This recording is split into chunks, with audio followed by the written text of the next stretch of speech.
Hola, soy Gabriela Abigail Romero Colunga, soy estudiante de la licenciatura de Nutrición Aplicada impartida por la Universidad Abierta y a Distancia de México. En esta ocasión, les hablaré de mi evidencia de aprendizaje Alimentos de la dieta y rutas metabólicas, de la unidad 2, Visión global del metabolismo de macronutrientes, de la asignatura Bioquímica Metabólica impartida por el maestro Julio César Brito Robles. Empezaré este tema hablando de la alimentación. La alimentación es un proceso que involucra la ingesta de alimentos por parte de los seres vivos con la finalidad de conseguir los nutrientes y la energía necesarias para vivir, logrando con ello un desarrollo equilibrado. En cambio, la nutrición es el proceso biológico que tras la alimentación el organismo busca nutrientes a partir de los alimentos que consumimos y los transforma en energía para su crecimiento y el desarrollo de las funciones vitales. A través de la alimentación, el organismo incorpora hidratos de carbono, vitaminas, minerales, proteínas y grasas. Los organismos vivos requieren energía para el mantenimiento de sus funciones a nivel celular. Para llevarlo a cabo se utiliza una fuente externa conocida como nutrientes, los cuales una vez digeridos tienen que ser transformados mediante un conjunto de reacciones denominado metabolismo. El metabolismo incluye un conjunto de reacciones mediante las cuales el organismo incorpora, transforma y utiliza los alimentos para mantenerse vivo y realizar sus funciones. Estos procesos están catalizados por enzimas que obtienen sustratos y energía para desarrollar las distintas funciones celulares. En el metabolismo se incluyen dos distintos procesos, llamados catabolismo y anabolismo. En el catabolismo se descomponen las macromoléculas orgánicas en formas más simples, liberando la energía química de sus enlaces, es decir, es un proceso de degradación de nutrientes complejos a sustancias más simples. En cambio, en el anabolismo se consume energía para formar nuevas moléculas complejas en dirección contraria. El catabolismo y el anabolismo son procesos acoplados que en su conjunto forman el metabolismo, puesto que cada uno depende del otro. En las rutas catabólicas se libera energía, que se transforma en ATP. Las reacciones anabólicas necesitan un aporte energético que lo proporciona la hidrólisis del ATP y el poder reductor suministrado por los nucleótidos reducidos NADH y FADH2.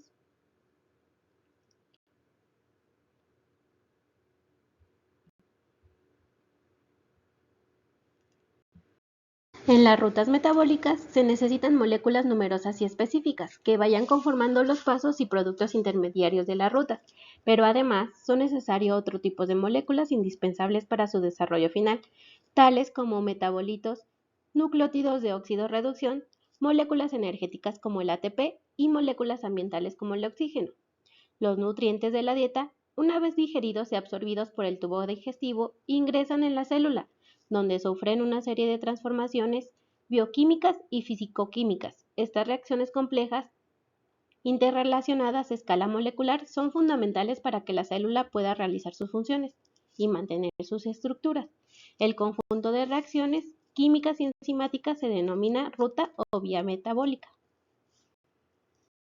Estos nutrientes son los denominados macronutrientes, que son los hidratos de carbono, grasas y proteínas. Son la principal fuente de combustible que están contenidos en los alimentos. Existen dos tipos de combustibles para el organismo: exógenos, que son los derivados de los alimentos, y endógenos, que son los derivados directamente de los almacenes tisulares, como el glucógeno y los triglicéridos, o de la oxidación incompleta de otros combustibles, como el lactato o los cuerpos cetónicos, en los que hablaremos más adelante. Empezaremos con los carbohidratos o hidratos de carbono.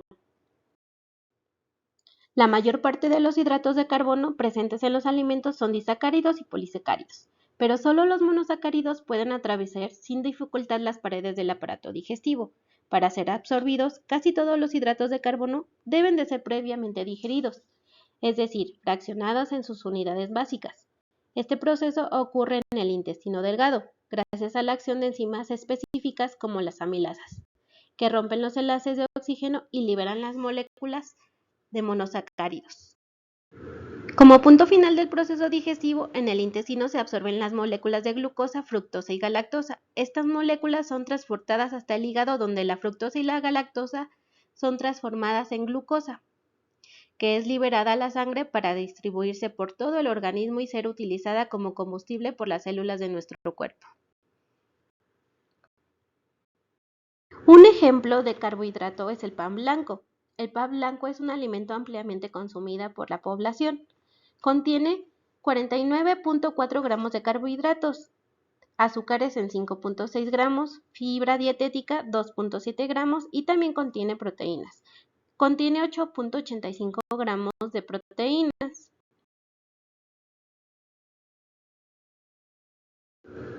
Después de que el pan blanco fue digerido y absorbido y transformado a su molécula de glucosa, tomaremos como punto de partida la glucosa. Este compuesto es un monosacárido de 6 carbonos. Es el principal combustible de las células. Para que la glucosa pueda liberar la energía, se necesitan de 10 reacciones enzimáticas. A este proceso lo llamaremos glucólisis. La glucólisis es la vía principal de catabolismo. En ella obtendremos piruvato. El piruvato en presencia de oxígeno se convertirá en acetilcoenzima A. La acetilcoenzima A pasará directamente al ciclo de Krebs, donde transformará la energía en forma de ATPs. Sin presencia de oxígeno, el piruvato se convertirá en ácido láctico. Aquí se lleva a cabo en las células musculares cuando hacemos un ejercicio muy intenso. También a partir del piruvato se puede sintetizar de nuevo la glucosa. A este proceso lo llamaremos gluconeogénesis. Se lleva a cabo en el hígado y su almacenamiento se realiza en el tejido adiposo. La glucólisis es una ruta catabólica. La gluconeogénesis es una ruta anabólica. Cuando hay un exceso de glucosa en el cuerpo, la glucosa es convertida en glucógeno por medio de la glucogénesis. El objetivo principal de la glucogénesis es la síntesis de glucógeno. Es una forma de almacenamiento de glucosa que ocurre en el hígado y los músculos. El glucógeno es almacenado en forma de grasa en el hígado y cuando el organismo requiere que esta energía almacenada, toma el glucógeno y por medio de la glucogenólisis reduce la molécula a glucosa. La glucogenólisis es una ruta catabólica, la glucogénesis es una ruta anabólica. Los lípidos son los nutrientes más energéticos en el organismo. Utilizamos las grasas contenidas en los alimentos para obtener energía y por el contrario, almacenamos en forma de grasas la energía que le sobra tras el aprovechamiento de otros nutrientes. Las grasas están presentes en casi todos los alimentos. Los lípidos más comunes son los triglicéridos, que están formados por una molécula de alcohol llamado glicerol y 3 moléculas de ácidos grasos. Las grasas contenidas en los alimentos después de la masticación y la trituración gástrica llegan al intestino en forma de pequeñas gotas, que aunque diminutas todavía no pueden ser atacadas por las enzimas digestivas. En el duodeno, la bilis producida en el hígado actúa sobre estas gotas y ejercen un efecto emulsionante, fraccionándolas en partículas microscópicas, que las vamos a llamar micelas. Sobre estas actúan las enzimas pancreáticas e intestinales de tipo lipasa, que liberan los ácidos gástricos para que puedan penetrar en las células intestinales, donde formarán los llamados kilomicrones. Los kilomicrones pasarán a los vasos linfáticos, a las vellosidades intestinales y con la circulación linfática llegan a la circulación sanguínea para ser distribuidos por todo el organismo. Como ejemplo de grasas tomaré el aguacate. El aguacate es una fruta que destaca por su alto contenido en lípidos. Supone que tiene 75% y el 80% de energía. Contiene ácidos grasos monoinsaturados como el oleico, el palmitoleico y en menor cantidad ácido linoleico.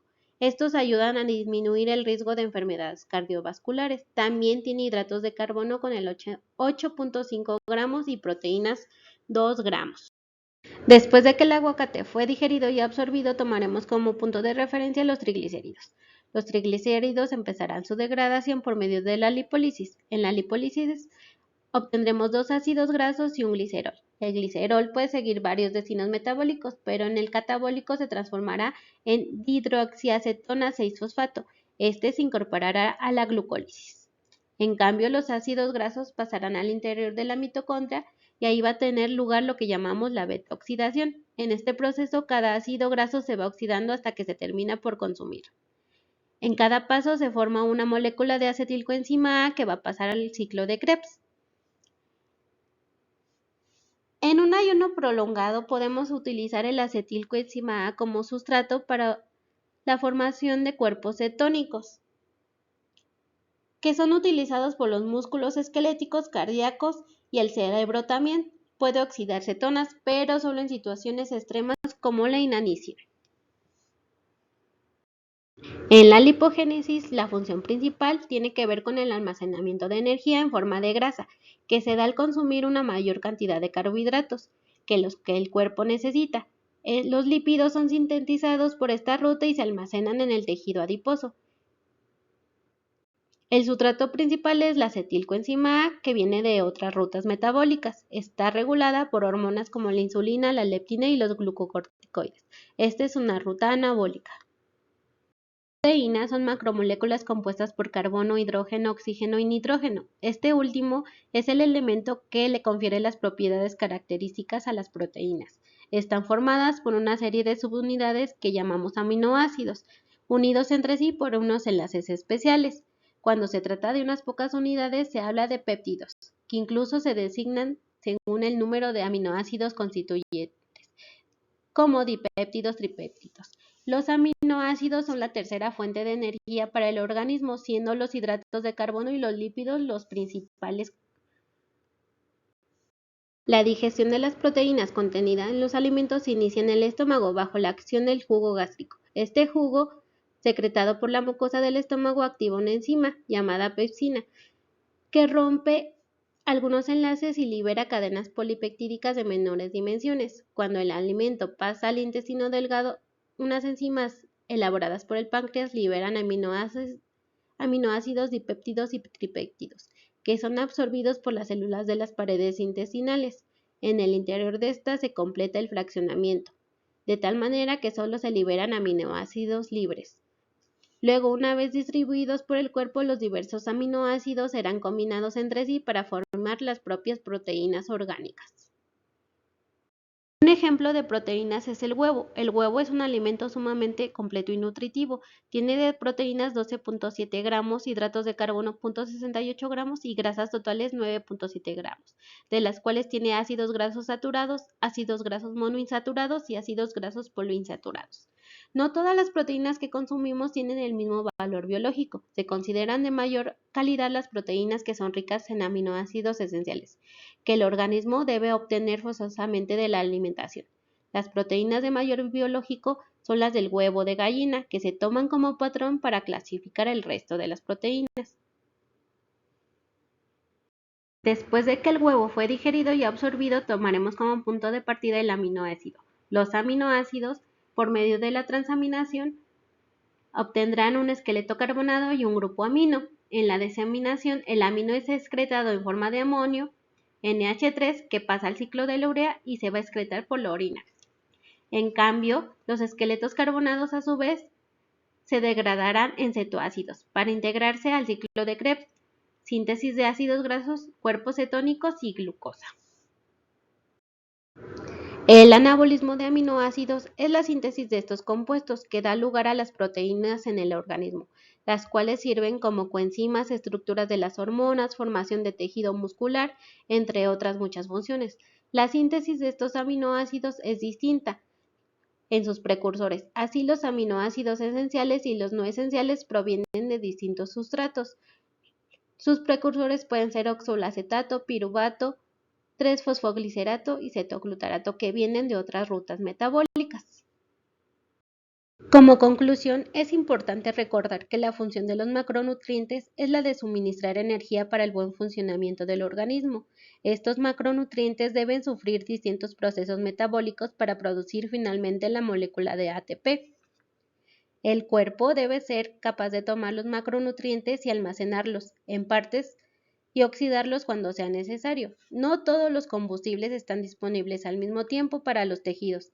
La utilización de combustibles exógenos y endógenos debe de estar equilibrada y regulada para mantener un buen funcionamiento del organismo y su homeostasis. Cada una de las rutas metabólicas nos ayudan a saber el destino metabólico de los nutrientes. su síntesis y su degradación. Muchos de estos sustratos se obtienen de productos finales y de sus sustratos intermediarios de otras rutas. Es importante conocer todo el proceso que lleva para la obtención de la energía. Muchas gracias, que tengan excelente tarde. Si quieren conocer más, aquí les dejo las bibliografías consultadas.